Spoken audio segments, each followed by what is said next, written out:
ఈ రోజు మనం ఒక సెన్సిటివ్ టాపిక్ గురించి మాట్లాడుకుందాం.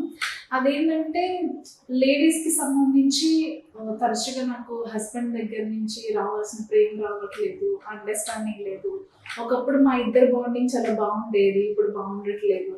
ఇంకా డిఫరెంట్ రీజన్స్. ఆయన ఒకప్పుడు చూపించిన అటెన్షన్ గానీ, ప్రేమ గానీ అదంతా కూడా ఇప్పుడు రావట్లేదు. ఏవో చాలా రీజన్స్ చెప్తుంటే నాకొచ్చిన కాల్స్‌లో చాలామంది ఆడవాళ్ళు ఇబ్బంది పడే సమస్య ఏంటంటే, చాలా బాగుండేదండి ఒకప్పుడు రిలేషన్ హస్బెండ్‌తో. ఇప్పుడు బాగుండట్లేదు. తరచు గొడవలవుతున్నాయి. లేకపోతే ఆయన అసలు ఇంటికే రావట్లేదు. టైమే స్పెండ్ చేయట్లేదు. పిల్లల్ని మమ్మల్ని పట్టించుకోవట్లేదు. ఇనేమో మాట్లాడుతున్నారు. లేకపోతే పిల్లలతో బానే ఉంటారండి ఆయన. మా వరకు వచ్చేసరికి ఏంటో మాతో టైం ఇవ్వరు అని అంటారు. ఇప్పుడు కొన్ని రీజన్స్ తెలుసుకునే ప్రయత్నం చేద్దాం. ఎప్పుడు ఇక్కడ కామన్‌గా అందరూ వైఫ్ అండ్ హస్బెండ్ మధ్యలో వచ్చే డిస్కషన్ ఏముంటది అంటే, ఈవిడకేమో చీరలంటే ఇంట్రెస్ట్, నగలంటే ఇంట్రెస్ట్, లేదా ఎక్కడికన్నా బయటికి వెళ్ళాలి, భర్తతో టైమ్ స్పెండ్ చేయాలి అనే ఇతరితర రీజన్స్ ఉంటాయి. మోస్ట్ ఆఫ్ ద టైమ్ ఏంటంటే ఫస్ట్ మీరేదైనా అడిగినప్పుడు ఆ మంత్‌కి సంబంధించి ఏం ఖర్చులున్నాయో, ఆయన ఎక్కడెక్కడ డబ్బులు ఖర్చు పెట్టాలో అది తెలుసుకొని దాన్ని బట్టి మీరు అడిగే ప్రయత్నం చేయండి. ఎందుకంటే ఒక హస్బెండ్‌గా ఆయన ఒక పక్కన తన ప్రొఫెషనల్ లైఫ్ చూసుకోవాలి, అలాగే ఫ్యామిలీ లైఫ్ కూడా చూసుకోవాలి కాబట్టి తనకేం ఖర్చులు ఉన్నాయి, తనకేం అవసరాలు ఉన్నాయి, ఇంటికి సంబంధించి, పిల్లల చదువుకి సంబంధించి, లేకపోతే వాళ్ళ పేరెంట్స్‌కి ఆరోగ్యానికి సంబంధించి, ఇంకా చాలా చోట్ల ఒక బాధ్యత గల భర్తగా అండ్ కొడుకుగా ఒక మగాడు అనేప్పటికీ అతనికి చాలా ఎక్స్‌పెన్సెస్ ఉంటాయి. సో అవన్నీ తెలుసుకునే ప్రయత్నం చేయండి. కానీ నాకు ఇది కొనివ్వలేదు, అది కొనివ్వలేదు అనే దాని మీద ఫస్ట్ టాపిక్ రేజ్ అవుతుంది. అంటే అడిగింది కొనివ్వక, చెయ్యక, ఆ రీజన్స్‌తో ఎక్కువ మిస్‌అండర్‌స్టాండింగ్స్ అనేవి జరుగుతాయి. నేను ఎప్పుడు ఏమడిగినా ఇవ్వడు, చెయ్యరు, ఇలాంటి గొడవలు వస్తూ ఉంటాయన్నమాట. ఒక్కసారి అది ఎందుకు అని తెలుసుకునే ప్రయత్నం చేయండి. ఇన్ కేస్ మీ దగ్గర ఆల్రెడీ అన్నీ ఉన్నట్లయితే ఇంకా దాంతో ఉండడానికే ఎక్కువ టైం స్పెండ్ చేయండి. అంటే మీ దగ్గర ఆల్రెడీ సఫిషియెంట్ శారీస్, ఇంకేదైనా మీకు సంబంధించిన వస్తువులందరూ సఫిషియెంట్‌గా ఉండుంటే మాత్రం దాన్ని అర్థం చేసుకునే ప్రయత్నం అయితే చేయండి. ఇంకొక రీజన్ ఏంటి అంటే గనక, ఈ విషయం మీద ఎక్కువ స్ట్రెస్ చేయకండి. నాకు అది కావాలంటే కావాలని కూర్చొని అతన్ని ఎక్కువ ఇబ్బంది పెట్టడానికి ట్రై చేయకండి. ఇన్ కేస్ మీ బాధను అర్థం చేసుకునే కెపాసిటీ ఆయనకు ఉండుంటే, ఆయన ఈజ్ ఏబుల్ టు డూ, అంటే ఆయన ఇచ్చే సిచ్యువేషన్‌లో, పరిస్థితుల్లో అతనికి ఎకనామికల్‌గా అది చేయగలడు అనిపించినప్పుడు ఖచ్చితంగా భార్యని బాధ పెట్టకూడదు. ఆమెకి అడిగింది చెయ్యాలి అనుకుని ఆలోచించే భర్తలైతే ఖచ్చితంగా చేస్తారు.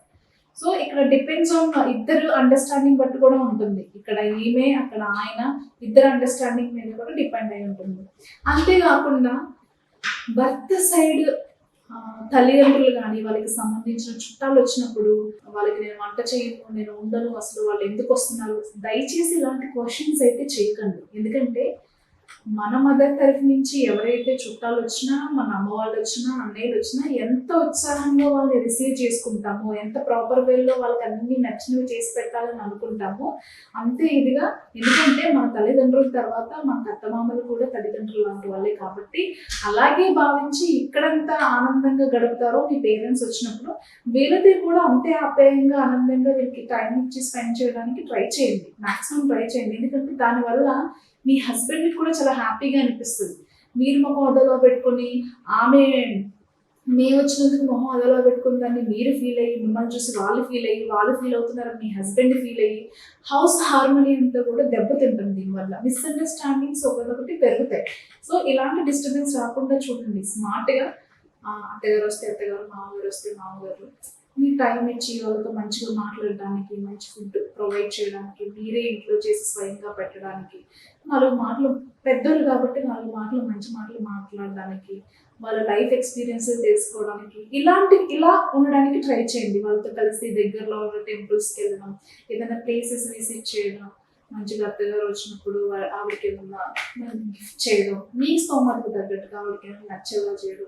ఇలా చేస్తే మాక్సిమం ఎక్కడొస్తాయంటే పేరెంట్స్, అంటే ఇటు సైడ్ పేరెంట్స్‌ని మనం ఏదో అన్నామని, అటు సైడ్ పేరెంట్స్‌ని ఆయన ఏదో అన్నారని, మాక్సిమం భార్యాభర్తల గొడవల కన్నా గానీ, ఇదిగో అత్తగారు, లేకపోతే ఇటు సైడ్ అత్తగారు, ఇటు సైడ్ మామగారు, ఇలాంటి ఇష్యూస్ ఎక్కువ వస్తూ ఉంటాయి. మాక్సిమం థర్డ్ పర్సన్స్ వల్లనే ఎక్కువ ఇష్యూస్ వస్తూ ఉంటాయి కాబట్టి అవి అవాయిడ్ చేయడానికి ట్రై చేయండి.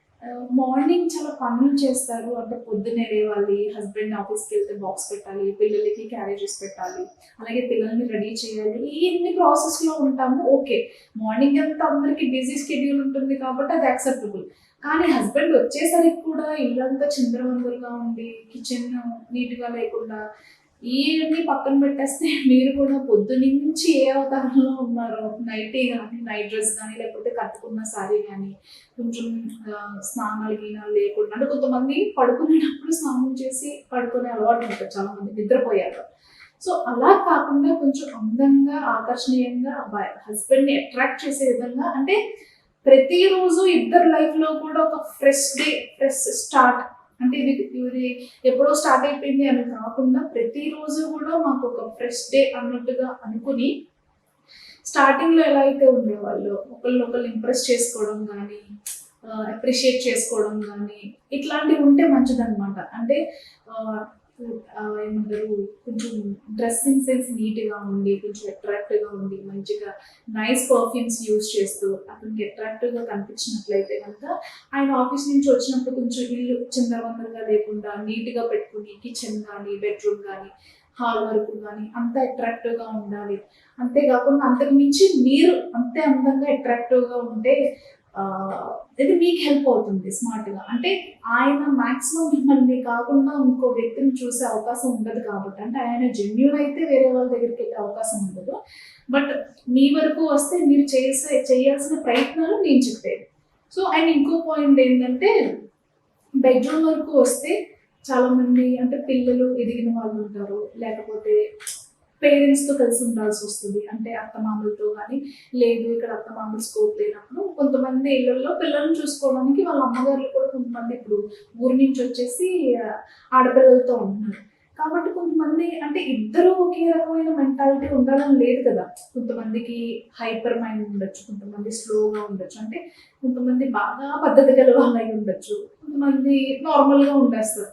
ఫార్మాలిటీస్ ఏం లేకుండా నార్మల్‌గా ఉంటారు. సో, ఇంట్లో పెద్దవాళ్ళు ఉన్నప్పుడు, లేకపోతే ఎదిగిన పిల్లలున్నప్పుడు, చిన్న పిల్లలున్నప్పుడు కొంచెం ఫిజికల్‌గా కలవడానికి వాళ్ళకి ఇబ్బందికరంగా ఉంటుంది. సో, మనతో ఉండట్లేదు కదా! మనతో టైమ్ స్పెండ్ చేయట్లేదు కదా! నేనంటే ఇష్టం లేదా? ఇలాంటి అపోహలకెళ్ళిపోవద్దు. మీకలా అనిపించినప్పుడు కూడా ఒకసారి కూర్చొని అతనితో మాట్లాడడానికో, లేకపోతే ఆమెతో మాట్లాడడానికో ఒకళ్ళకొకళ్ళు ట్రై చేయండి. ఎప్పుడైతే ఓపెన్ హార్ట్స్‌తో ఇద్దరు కూర్చొని మాట్లాడుకుంటారో దానికొక సొల్యూషన్ దొరుకుతుంది. అంటే ఆయనెందుకు ఇష్టపడట్లేదు, లేకపోతే ఈయనెందుకు ఇష్టపడట్లేదు అనే దానికి మీకు కరెక్ట్ ఆన్సర్ వస్తుంది. ఇద్దరూ మాట్లాడుకోకుండా దీనికొక సొల్యూషన్ లేకుండా ఉంటే మాత్రం ఆ గ్యాప్ అనేది అట్లనే ఉండిపోతుంది. కాబట్టి దీని మీద ఫోకస్ పెట్టి అసలు ఎందుకు, ఏంటి అని కారణం తెలుసుకునే ప్రయత్నం చేయండి. మాక్సిమం గొడవ పెట్టుకోకుండా కూర్చొని ఏ విషయంలోనైనా సరే అత్తమామల విషయంలో ఇటు అబ్బాయికి వర్తిస్తుంది, అమ్మాయికి వర్తిస్తుంది.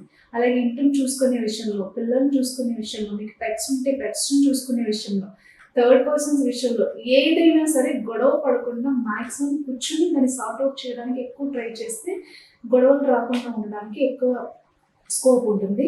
అంతే కాకుండా ఫినాన్షియల్ మ్యాటర్స్ కూడా. ఇప్పుడు అందరూ ఈక్వల్‌గా జాబ్ చేస్తున్నారు. ఆడవాళ్ళకి కూడా ఇండివిడ్యువల్‌గా డబ్బులు సంపాదిస్తున్నారు. జాబులు చేసి, బిజినెస్ చేసి యాస్ ఎ ఇండివిడ్యువల్ ఉమెన్‌గా అందరూ ఈక్వల్‌గా ఎర్న్ చేస్తున్నారు. ఎర్న్ చేయలేని వాళ్ళు ఖచ్చితంగా హస్బెండ్ అడిగి తీసుకోవాలి కాబట్టి ఒక్కసారి అతని ఫినాన్షియల్ స్టేటస్ ఏంటి? ఆయనకి ఏం ఖర్చులున్నాయి?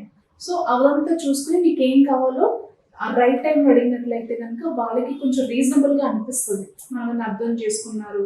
సో, చేస్తే బావుంటది అని చెప్పి. అలాగే చేయగలిగే పరిస్థితిలో వీళ్ళున్నప్పుడు కూడా ఖచ్చితంగా చేయాలి వైఫ్‌కి సంబంధించి. ఇక్కడ ఆడవాళ్ళది ఒకటే తప్పు కాదు. సో, ఇద్దరూ కూడా ఈక్వల్‌గా ఒకసారి కూర్చొని ఆలోచిస్తే అంతా కూడా మంచి సొల్యూషన్ దొరుకుతుంది.